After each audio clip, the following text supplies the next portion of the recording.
Chamar para essa conversa, então, quem entende do assunto, tá aqui conosco em áudio e vídeo, o economista Alexandre Schwartzman, participando conosco do Bastidores do Poder nesta terça-feira. Alexandre, boa tarde para você. Muito obrigado por aceitar o convite. Boa tarde. Imagina, Alana, obrigado pelo convite.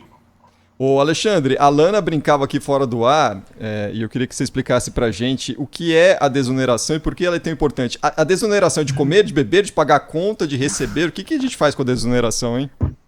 Não, vamos lá. Qual que é a ideia da desoneração? A ideia, bom, como vocês sabem, especificamente no caso de previdência, tem uma contribuição que é formalmente paga pelo trabalhador, então tem um desconto do salário, tem uma outra parcela que é formalmente paga pela empresa. Eu digo formalmente, porque legalmente, assim, um pedaço o trabalhador paga, outro pedaço a empresa paga. Precisa saber quem, de fato, economicamente acaba pagando isso. A proposta do governo é isentar empresas do pagamento de contribuição previdenciária. No lugar disso entraria, não pode chamar de CPMF, mas a gente vai chamar de CPMF, porque é exatamente igualzinho a CPMF, não tem motivo para mudar o nome, mas a ideia seria substituir a contribuição previdenciária paga pelas empresas pela contribuição, no caso do CPMF, né, um imposto sobre transações, né? Então, supostamente deveria manter a receita igual, isso na prática nunca é verdade. O governo, sempre que tem uma oportunidade, enfia o garfo mais fundo de um lado do que ele está tirando do outro, né? Mas a ideia é essa. E o objetivo declarado da medida é baratear a contratação e, portanto, aumentar o nível de emprego, né? Agora, não está absolutamente claro, primeiro, o que vai acontecer, segundo, se vai acontecer, que vai ter esse impacto sobre o nível de emprego. Pelo contrário, provavelmente não terá. É importante, Alexandre Schwartzman, falar aqui também sobre a possibilidade de derrubada do veto presidencial que vai ser discutida na sessão do Congresso amanhã. Isso gera uma expectativa para esses 17 setores da economia que hoje têm a desoneração da folha de pagamento até o fim do ano que vem autorizada e que podem perder isso caso o Congresso Nacional não derrube o veto presidencial. Essa é uma situação de momento. Os empresários estão dizendo que se esse veto não for derrubado no Congresso Nacional, fica difícil manter cerca de 6 milhões de empregos que estão ali nessa lista, mas a gente não sabe quantos sumiriam dessa lista, quantos iriam para a lista dos desempregados, né? Mas isso pode ter um impacto nas contratações. O Congresso está discutindo essa sessão, já adiou várias vezes e também é uma coisa que pode ter impacto imediato, né? Olha, eu duvido e faz pouco, né? Porque quando essas desonerações foram introduzidas, vamos lembrar, isso aí foi feito ali já nos anos finais do governo Dilma, ainda com o Guido Mantega como ministro da Economia, a ideia justamente era desonerar, né, para aumentar o emprego. O que a gente viu é que aconteceu a desoneração e não teve nenhum impacto sensível sobre o nível de emprego. Então, como o pau que bate em Chico também bate em Francisco, quer dizer, quando ocorreu a desoneração, não teve um impacto sobre o nível de emprego, com a reoneração, dificilmente isso vai acontecer. Então, eu acho que faz parte da choradeira. Provavelmente vão acabar derrubando, quer dizer, vai manter a desoneração, porque, enfim, sempre acabam levando nessas circunstâncias, mas de maneira geral, os argumentos não me parecem muito sólidos, não. Professor, boa tarde. Ontem aqui o líder do governo na Câmara, o deputado Ricardo Barros, ele citou números impressionantes. Ele disse que a desoneração desses 17 setores custa 10 bilhões, grosso modo, e a ampliação para como a que o governo propôs representaria alguma coisa em torno dos 85 bilhões de reais. Mas mesmo considerando os 17 setores, como tirar isso? De onde tirar esse dinheiro? Como compensar essa perda de receita para viabilizar a desoneração que parece tão necessária? Veja, a desoneração está valendo, né? Então, na verdade, essa receita você já abriu mão. Se abriu mão lá atrás, eu acredito que à época foi um erro de política econômica. Bom, foi feito pelo Guido Mantega, que a gente poderia esperar. Qual que era a chance de ser uma medida correta?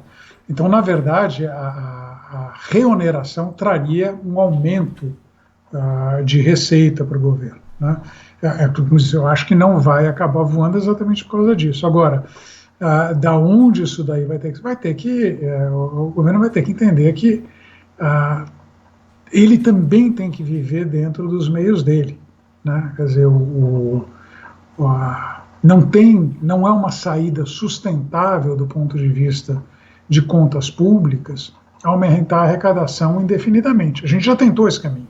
A gente vem tentando esse caminho, os primeiros 25 anos aí de estabilização da economia pós-Plano Real, a gente veio aumentando impostos como se não houvesse amanhã. Então, a carga tributária era mais ou menos uns 27% do PIB em 94.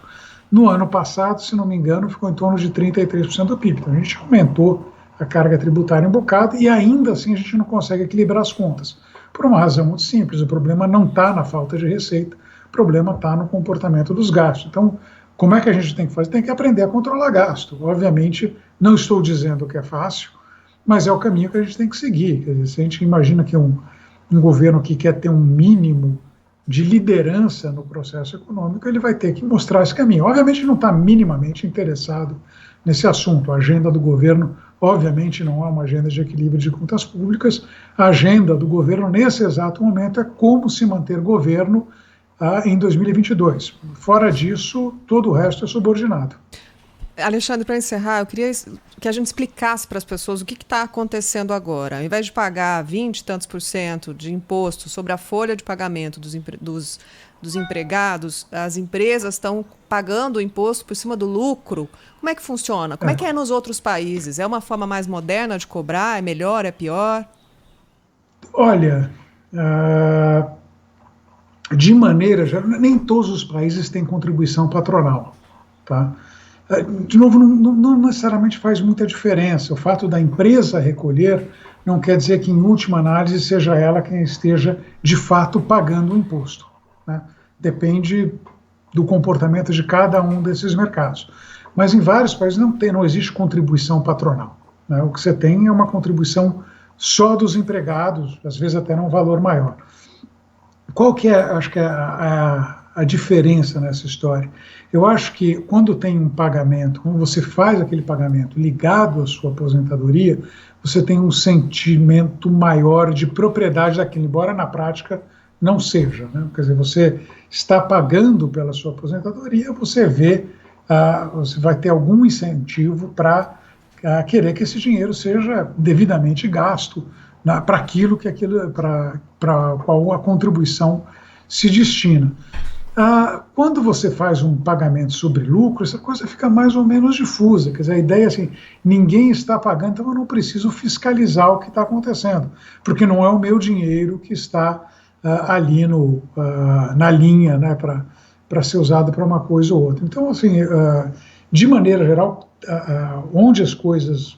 Previdência é um problema em todo lugar, mas onde as coisas funcionam mais ou menos, tentam estabelecer uma ligação entre aquilo que você está pagando nesse exato momento e quanto que você vai receber naquele momento que você vai aposentar. Se você quebra essa ligação, né, não tem esse sentimento de que eu preciso, por exemplo, estar formalizado, né? Esse tipo de coisa que acaba gerando um imposto que está financiando a Previdência, mas vindo de outro lugar, seja um imposto sobre lucro, seja o retorno da CPMF, de uma forma ou de outra tem uma ideia de que tem alguém pagando e eu não preciso me preocupar com isso. E quando isso acontece, acho que é um incentivo a mais para um sistema que já não vem muito bem das pernas, ficar ainda pior.